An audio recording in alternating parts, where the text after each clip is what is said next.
Assalamualaikum, dear students. Welcome to the Azin Group of Publications. I'm Nimradi, your chemistry teacher, and today we are going to discuss plasma from chemistry book by Azin Academy. अगर हम plasma की बात करें तो हमने 3 states पढ़ी हुई है मैटर की, that is solid, liquid and gas. लेकिन आज हम चौथी स्टेट को भी पढ़ेंगे, दैट इज प्लाज्मा। अगर हम प्लाज्मा को देखें तो प्लाज्मा जो है ये हमारे पास 4th स्टेट है मैटर की, और इसको फर्स्ट टाइम विलियम ब्रूक ने डिस्कवर किया था 1879 के अंदर। और ये हमारे पास 4th स्टेट मैटर की ज़रूर है, लेकिन 99% अर्थ क्रस्ट का जो है या यूनिवर्स की अगर मैं बात करूं तो जो विजिबल रीजन है यूनिवर्स का वो 99% हमारे पास प्लाज्मा से मिलके बना है। इसका मतलब ये कि प्लाज्मा 4 स्टेट होने के साथ साथ बड़ी इंपॉर्टेंट स्टेट भी है। मुख्तलिफ तरह के इन्वेंटर्स काम कर रहे हैं, वो कोशिश कर रहे हैं कि हम प्लाज्मा को यूटिलाइज़ करके मुख्तलिफ तरह के एप्लीकेशंस में इसको इस्तेमाल कर सकें।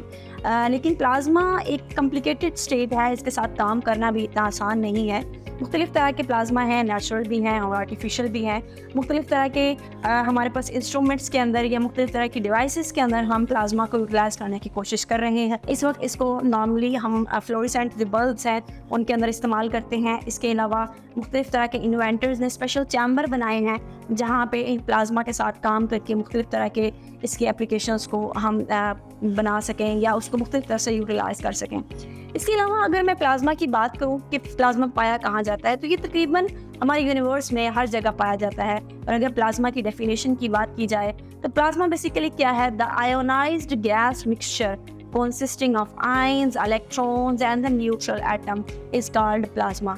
यानी अगर आपके पास एक गैसेस का मिक्सचर है तो उसमें मौजूद आयन्स, उसमें मौजूद इलेक्ट्रॉन्स और उसमें मौजूद न्यूट्रल पार्टिकल्स, ये तीनों मिल के हमारे पास क्या बनाते हैं? प्लाज्मा बनाते हैं। अगर मैं बात करती हूँ नेक्स्ट क्वेश्चन की तरफ कि प्लाज्मा बनता कैसे है, तो प्लाज्मा को बनने को समझने के लिए आप सपोज करें कि आपके पास एक हाइड्रोजन गैस है।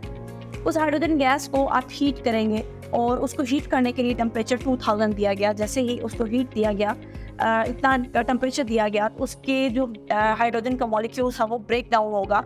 जैसे जैसे हीट सप्लाई करते गए तो पहले तो मॉलिक्यूल्स टूटेंगे, टूटने के बाद अपने एटम्स में कन्वर्ट होंगे। लेकिन आप मज़ीद हीट सप्लाई करते जा रहे हैं, जब बहुत ज़्यादा हीट सप्लाई होगी तो एटम्स के वैलेंस शेल में मौजूद इलेक्ट्रॉन्स को इतनी एनर्जी मिल जाएगी कि वो उसके वैलेंस शेल से एस्केप आउट कर जाए। तो जब आपके पास वो जो एटम्स हैं उनके वैलेंस शेल से इलेक्ट्रॉन एक्साइट आउट कर जाएंगे तो वहाँ पे इलेक्ट्रॉन्स चूँकि वहाँ से निकलेंगे तो इलेक्ट्रॉन पे चार्ज नेगेटिव, लेकिन जिस एटम से वो निकलेंगे उसके ऊपर चार्ज क्या आ जाएगा? पॉजिटिव। और इस तरह से हमारे पास उस एटम्स की आयोनाइजेशन हो जाएगी। लेकिन जब कॉन्टीन्यूसली आप हीट सप्लाई करते जा रहे हैं और कॉन्टीन्यूसली हीट सप्लाई की वजह से ज़्यादा गैसेस आयंस में कन्वर्ट हो रही हैं, यानी आयोनाइजेशन हो रही है, लेकिन अभी भी 100% आयोनाइजेशन नहीं होती।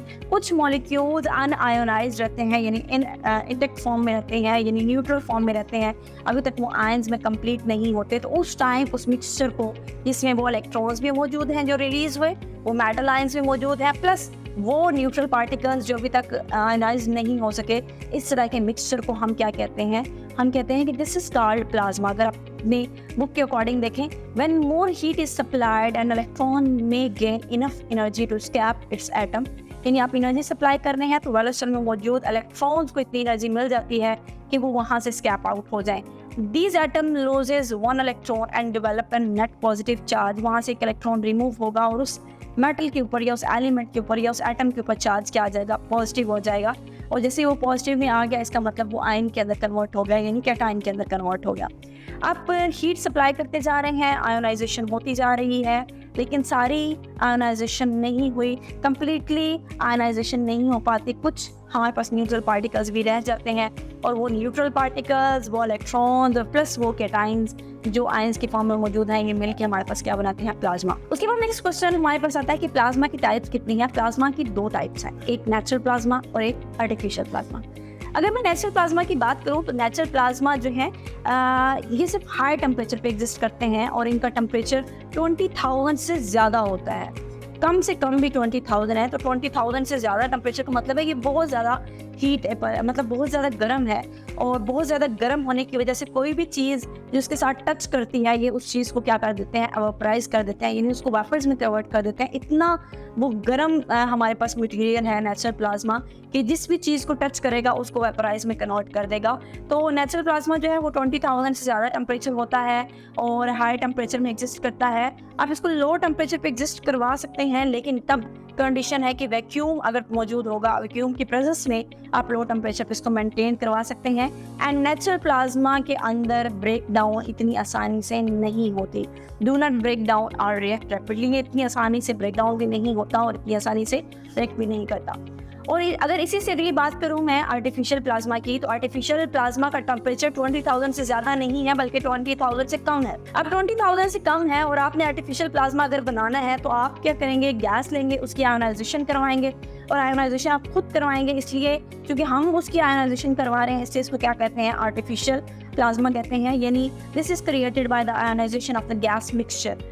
इसमें कहते हैं प्लाज्मा को लो टेम्परेचर पे मेंटेन करना बहुत मुश्किल होता है, क्योंकि जब लो टेम्परेचर पे हम मेंटेन करते हैं तो अगर इसको आपने एक सेटअप के अंदर या किसी सिस्टम के अंदर मेंटेन करके कंट्रोल करके रखा हुआ है, किसी न किसी वजह से अगर वो प्लाज्मा वहाँ से लीक आउट हो गया तो ये इसके रास्ते में जो भी चीज़ आएगी ये उस चीज़ के साथ क्या कर जाता है, रिएक्ट कर सकता है। तो हम कहते हैं कि लो टेम्परेचर पे मेंटेन करना इसके लिए डिफिकल्ट है। आर्टिफिशियल प्लाज्मा को मुख्तलिफ तरह के पे जो मुख्तलिफ जगह पे यूज़ किया जाता है, लेकिन इसका ड्रॉबैक ये है कि इसको कंट्रोल करना और लैब में मेंटेन रखना हमारे बस की बात नहीं होती। यानी इसको टैकल करना हमारे लिए क्या है, मुश्किल है। हम कहते हैं कि ये यूज़फुल है लेकिन हार्ड टू मेंटेन है, मेंटेन करना हमारे लिए पॉसिबल नहीं है। फिर अगला सवाल आता है कि प्लाज्मा नेचर में पाया कहाँ जाता है। अगर मैं प्लाज्मा की बात करूँ तो मैंने शुरू में बताया कि 99% जो है वो विजिबल रीजन या विजिबल यूनिवर्स का जो पार्ट है वो प्लाज्मा से मिलके बना है। प्लाज्मा हमारे पास मौजूद है फ्रॉम सन टू क्वार्क, हमारे पास भी मौजूद है। इसके अलावा जितना स्टफ ऑफ द स्टार्स हैं, अगर स्टार्स की बात करूँ तो वो भी प्लाज्मा से मिलके बने हैं। इंटरस्टेलर स्पेस की अगर बात की जाए तो इंटरस्टेलर स्पेस के अंदर भी प्लाज्मा मौजूद है। और अगर मैं सन की बात करूं तो 1.5 मिलियन किलोमीटर बॉल्स है ये हमारे पास प्लाज्मा का।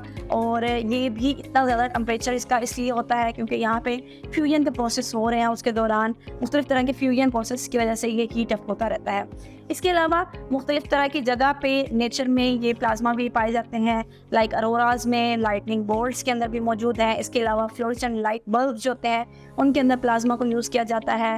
नियॉन साइंस के अंदर इसको यूज़ किया जाता है।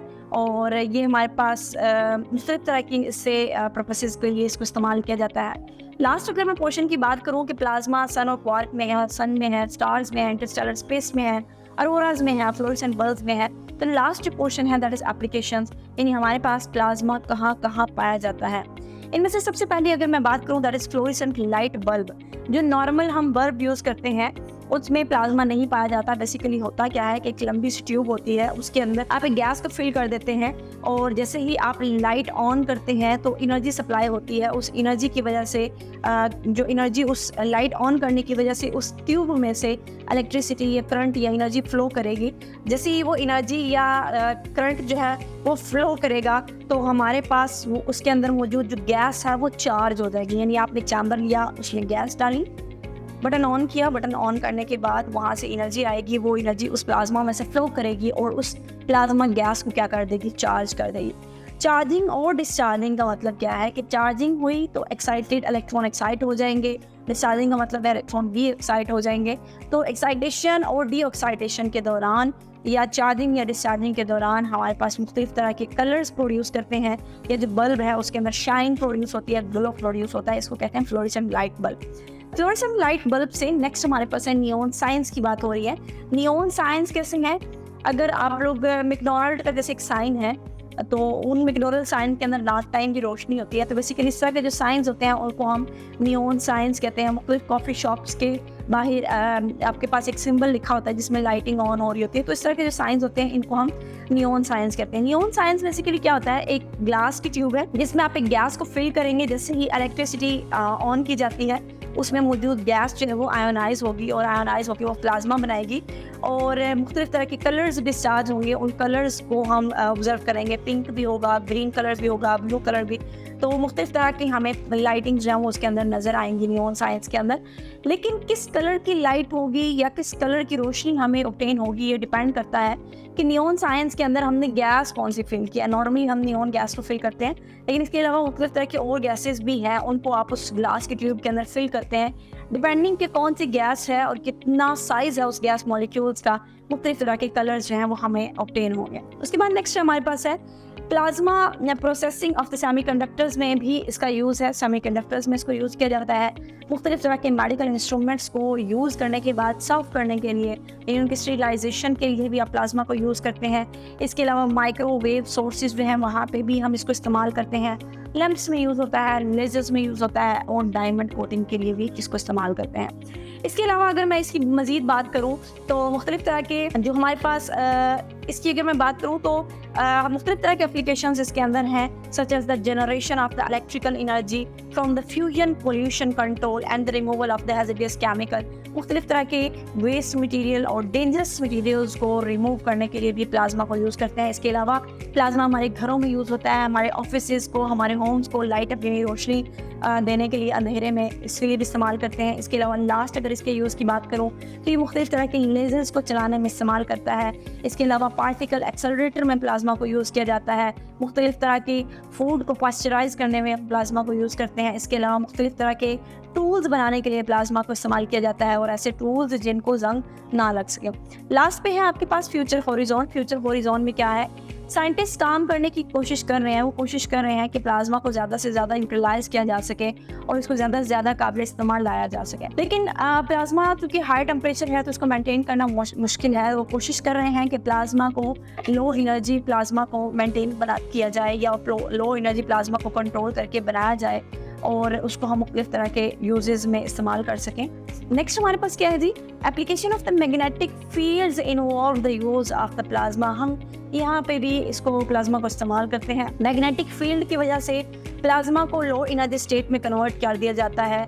लो एनर्जी या लो टेम्परेचर स्टेट जिसको हम मेटास्टेबल स्टेट भी कहते हैं, ये एक ऐसी स्टेट है जिसमें, क्योंकि हमने कहा था प्लाज्मा का हाई टेम्परेचर है और लो टेम्परेचर पे अगर मेंटेन करते हैं तो किसी न किसी चीज़ के साथ रिएक्ट कर जाता है। तो मेटास्टेबल स्टेट में बनाने का मकसद ये है, जब वो लो एनर्जी स्टेट में होगा तो अगर उसके साथ कोई रास्ते में कोई मॉलिक्यूल आएगा तो वो हर मॉलिक्यूल के साथ स्ट्राइक नहीं करता, बल्कि एक ख़ास डिजाइनेटेड मॉलिक्यूल के साथ वो रिएक्ट कर जाता है, क्योंकि उस टाइम उसकी टेम्परेचर या उसकी एनर्जी क्या होती है, लो मेंटेन करके की होती है हमने, जिसकी वजह से हम उसको कंट्रोल कर सकते हैं।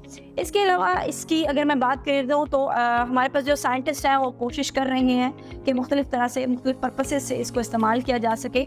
प्लाज्मा के बारे में एक बात स्किप आउट हो गई कि प्लाज्मा के करैक्टरिस्टिक क्या हैं। प्लाज्मा की करैक्टरिस्टिक क्या है, प्लाज्मा को अगर देखा जाए तो प्लाज्मा में प्लस चार्जेस भी मौजूद हैं, नेगेटिव चार्जेस भी मौजूद है, यानी उनके अंदर पार्टिकल्स मौजूद हैं, ये चार्ज पार्टिकल्स मौजूद है।